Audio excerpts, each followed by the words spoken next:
आज हम विषय वस्तु का चयन कि हम आप भी अपने दैनिक जीवन में विषय वस्तु का जब चयन करते हैं तो विषय वस्तु को पाठ्यक्रम के रूप में एक साधन सेवी के रूप में प्रयोग करते हैं। और जैसे ही हम साधन के रूप में प्रयोग करते हैं, विषय वस्तु का चयन भी हम आपके जीवन में पाठ्यक्रम विकास का प्रमुख अंग माना जाता है, प्रमुख साधन माना जाता है, या पाठ्यक्रम विकास का तृतीय सोपान भी माना जाता है। इसलिए कि हम आप अपने जीवन में उद्देश्य एवं अधिगम अनुभव के बाद ही पाठ्य वस्तु या का चयन कर पाते हैं या फिर पाठ्यक्रम का विकास संभव कर पाते हैं। कोई भी पाठ्य वस्तु के चयन के मूल में अनेक कारण विद्यमान होते हैं। वर्तमान समय में पाठ्य वस्तु का चयन उसका स्वरूप एक व्यापक क्षेत्र होता है, क्योंकि शिक्षा के उद्देश्यों की पूर्ति इसका प्रमुख उपाय माना जाता है। इसलिए कि पाठ्य वस्तु के द्वारा हम आप पाठ्यक्रम का विकास कर पाते हैं और पाठ्यक्रम का विकास की प्रक्रिया का निर्वहन कर पाते हैं और अलग अलग भूमिकाओं का निर्माण कर पाते हैं। इसलिए हम आप अपने दैनिक जीवन के अंदर पाठ्य वस्तु या विषय वस्तु के चयन से पूर्व हम आप कुछ बहुत सारे महत्वाकांक्षी नियमों का पालन करते हैं, जिसमें है ability and level of student, छात्रों की योग्यता का स्तर, छात्रों की ability and level of student, छात्रों की योग्यता का स्तर। हम आप अक्सर छात्रों की योग्यता के स्तर में चर्चा करते हैं और छात्रों की योग्यता ये होती है कि हम वर्तमान समय में हम जब छात्रों की योग्यता पर चर्चा करते हैं तो पाठ्यक्रम के एक स्वरूप को व्यापक रूप में लेते हैं और व्यापक रूप में लेने के संदर्भ में प्रत्येक छात्र की योग्यता एवं स्तर को ध्यान में रखकर हम पाठ्यक्रम का स्वरूप निर्धारित करते हैं। इसलिए पाठ्य वस्तु जो का चुनाव हम छात्रों की योग्यता एवं उसके स्तर के अनुसार करते हैं और उसके अनुसार करने के संदर्भ में वर्तमान समय में प्राथमिक स्तर से ही पाठ्य वस्तु को निर्धारण करने की आवश्यकता है, उसको व्यवस्थित करने की आवश्यकता है। इसलिए कि सामान्य व पाठ्य वस्तु की रचना उसी समय की जा सकती है जब सभी छात्रों की योग्यता एवं उसका स्तर हम आपके ध्यान में है और ध्यान में रखकर पाठ्य वस्तु की व्यापकता के क्षेत्र में पाठ्यक्रम को भी व्यापक स्थान दिया जा सकता है, जिसके अंदर छात्रों की समस्याओं का समाधान किया जा सकता है। इसलिए छात्रों की योग्यता एवं उसके स्तर के संदर्भ में हमें गहन चिंतन करने की आवश्यकता है, ताकि हम छात्रों की योग्यता और उनके स्तर को स्तरीकरण कर सकें। दूसरा है एम्बिशन ऑफ सोसाइटी, समाज की आकांक्षा। एम्बिशन ऑफ सोसाइटी, समाज की आकांक्षा। हम आप जानते हैं कि जीवन शैली के निर्माण में समाज की भी बहुत सारी आकांक्षाएं हैं और उन आकांक्षाओं की पूर्ति के लिए जरूरी है कि हम समाज की आकांक्षाओं पर खड़े उतरें और समाज की आकांक्षाओं पर खड़े उतरने के लिए जरूरी है कि समाज की आकांक्षाएं पाठ्य वस्तु की इसके माध्यम से ही हो सकती है। बालकों में को समाज में रहने के लिए उनको उत्तरदायी नागरिक बनाया जा सकता है।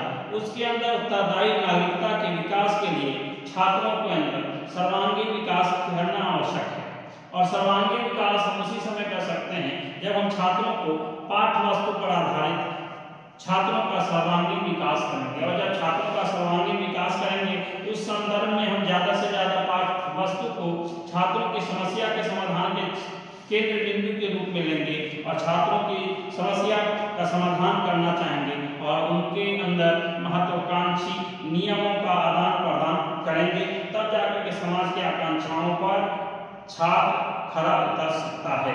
नेक्स्ट है एम्बिशन ऑफ गार्जियंस, अभिभावकों की आकांक्षाएं।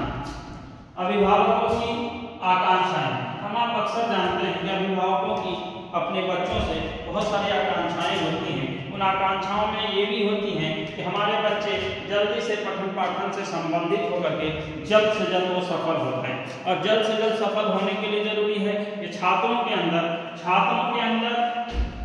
समस्याओं का समाधान ढूंढने के लिए अलग अलग प्रकार के क्रियाकलाप को अपनाने की आवश्यकता है और अलग अलग प्रकार के क्रियाकलाप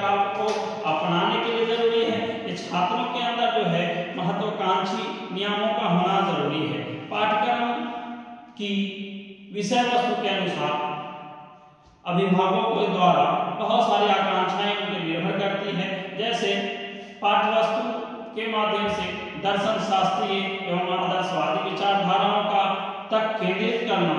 वर्तमान समय में पाठ्यवस्तु में आदर्शवाद एवं दार्शनिक विचारधाराओं के माध्यम से छात्रों के वैज्ञानिक दृष्टिकोण या प्रयोजनवादी दृष्टिकोण को निर्धारित करना और उनके विचारधाराओं को अधिक महत्वपूर्ण बनाना।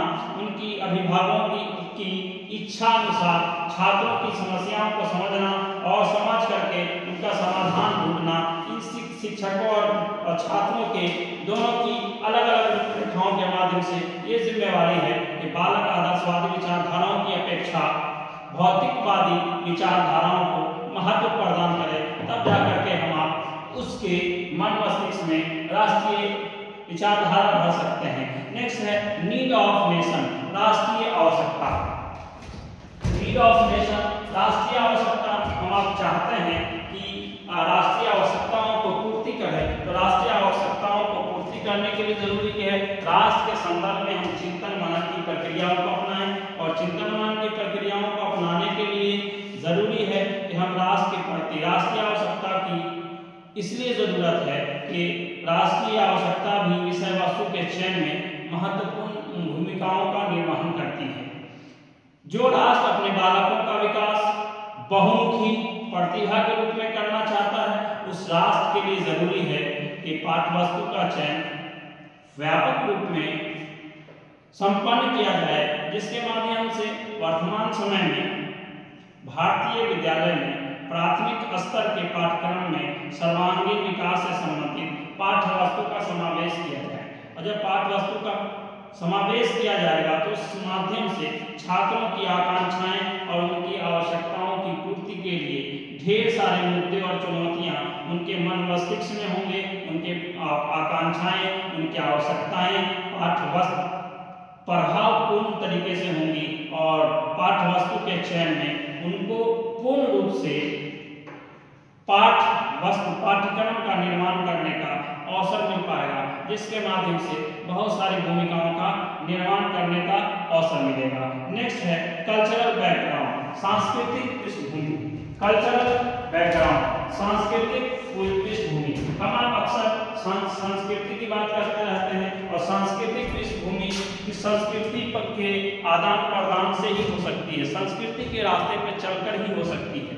इसलिए सांस्कृतिक पृष्ठभूमि जो है वो हमारी इस बात पर निर्भर करता है कि हम प्रत्येक राष्ट्र अपनी संस्कृति का संरक्षण चाहता है, इसलिए वह शिक्षा का वह सहारा लेता है और शिक्षा इसलिए पाठ्यक्रम में समाहित होने वाली विषय वस्तु का सांस्कृतिक विकास के आधार पर प्रदान करता है और विषय वस्तु के रूप में मान्यता प्रदान करने के लिए इस बात की ओर अग्रसर रहता है कि कोई भी पाठ्यक्रम की समस्याएं समाधान में बदलने के लिए छात्रों में सांस्कृतिक विकास एवं सांस्कृतिक संरक्षण को मान्यता प्रदान किया जाना चाहिए। और मान्यता उसी समय मिलती है जब राष्ट्र एवं समाज की अपनी संस्कृति के प्रति सकारात्मक सोच हो, और सकारात्मक सोच उसी समय हो सकती है जब हम पाठ्यवस्तु को माध्यम के रूप में लेते हैं और पाठ्यक्रम का निर्माण करते हैं और उसके संस्कृति के संरक्षण के लिए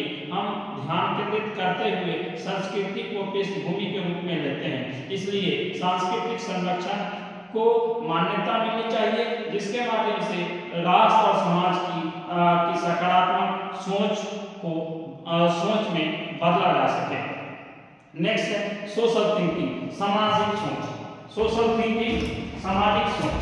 हम आप अक्सर देखते हैं कि हमारी जो सोच है वो सामाजिक होनी चाहिए, और सामाजिक सोच कब होगी जब हम सामाजिक लोगों के बीच बैठेंगे, समाज के मुद्दे और चुनौतियों की बात करेंगे। और समाज के मुद्दे और चुनौतियों की उस समय हम बात करेंगे जब समाज के मुद्दे और चुनौतियां हम आपके मन मस्तिष्क में होंगे, और मन मस्तिष्क में उस समय होंगे जब समाज के व्यक्तियों की सोच का भी पाठ्यक्रम के विकास पर विशेष प्रभाव पड़ता है।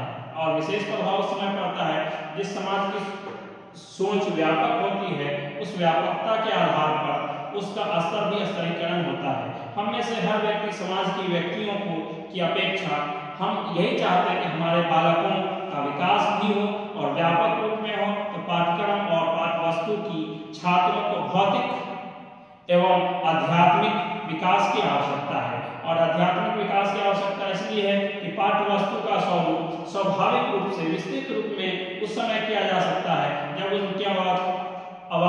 उनकी अपेक्षाएं निर्धारित हों, और जब अपेक्षाएं पूर्ण होंगी तो पाठ्यक्रम का विकास भी हो पाएगा। नेक्स्ट है अवेलेबिलिटी ऑफ रिसोर्सेज, संसाधनों की उपलब्धता। अवेलेबिलिटी ऑफ और रिसोर्सेज, संसाधनों की उपलब्धता। हम आप अक्सर संसाधनों की उपलब्धता की बात करते हैं जब हम पठन पाठन से संबंधित छात्रों को करना चाहते हैं, अपने बालकों को करना चाहते हैं, अपने शिक्षक को इंटरेस्ट लेवल ऑफ लर्निंग वाला अनुभव देना चाहते हैं, तो हम आपके लिए जरूरी है कि हम आप पाठ्यवस्तु की व्यापकता का संकीर्णता उपलब्ध संसाधनों पर आधारित होकर करें। तब जाकर के संसाधन पर निर्भर करती है कि हम जैसा संसाधन देंगे वैसे विद्यालय का भौतिक एवं मानवीय संसाधन प्रचुर मात्रा में उपलब्ध हो पाएगा। और विद्यालय में पाठ्यवस्तु का स्वरूप देखने को उसी समय मिलेगा जब व्यापक क्षेत्र में पाठ्यवस्तु का व्यवहारिक रूप संपन्न होगा और छात्रों की समस्याओं का समाधान होगा और साधन संसाधन के रूप महत्वपूर्ण होंगे। खेल का मैदान होगा, छात्रों के लिए व्यायाम करने के लिए शारीरिक व्यायाम संबंधी उपकरण होगा, कंप्यूटर लैब होगा, विषय वस्तु के संदर्भ में विषय विशेषज्ञ शिक्षक होंगे। उसी टाइप से संसाधनों की उपलब्धता से एक ओर पाठ्यक्रम का विकास होगा तो दूसरी ओर छात्रों का भी सर्वांगीण विकास हो पाएगा।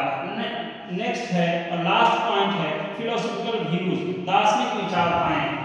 फिलोसॉफिकल व्यूज लास्ट पॉइंट है दार्शनिक विचारधाराएं। हम आप अक्सर का देखते हैं कि हम जिस दिशा और दशा में देखते हैं हम दार्शनिक विचारधाराओं का आदान प्रदान करना चाहते हैं। और दार्शनिक विचारधाराएं जो हैं, जिस समाज में विभिन्न प्रकार की दार्शनिक विचारधाराओं का समावेश होता है, वहाँ समाज में शैक्षणिक पाठ्यक्रम की जो आवश्यकताएं होती हैं, पाठ्यवस्तु की व्यापकता जो होती है, वो इस बात में देखी जा सकती है कि समाज में सभी व्यक्ति संतुष्ट हैं।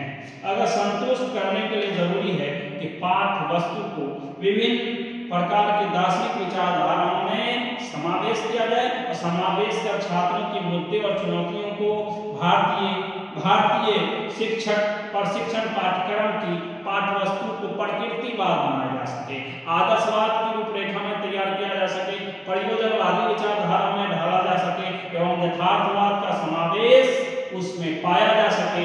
इस प्रकार हम दार्शनिक विचारधाराओं के कारण ही पाठ्यक्रम का विकास संभव कर सकते हैं। इसलिए छात्रों से अनुरोध है कि आप हमारे चैनल को सब्सक्राइब करें, लाइक करें, शेयर करें और इससे रिलेटेड अगर कुछ वीडियो चाहिए तो फिर आप हमसे संपर्क करें। धन्यवाद, आभार।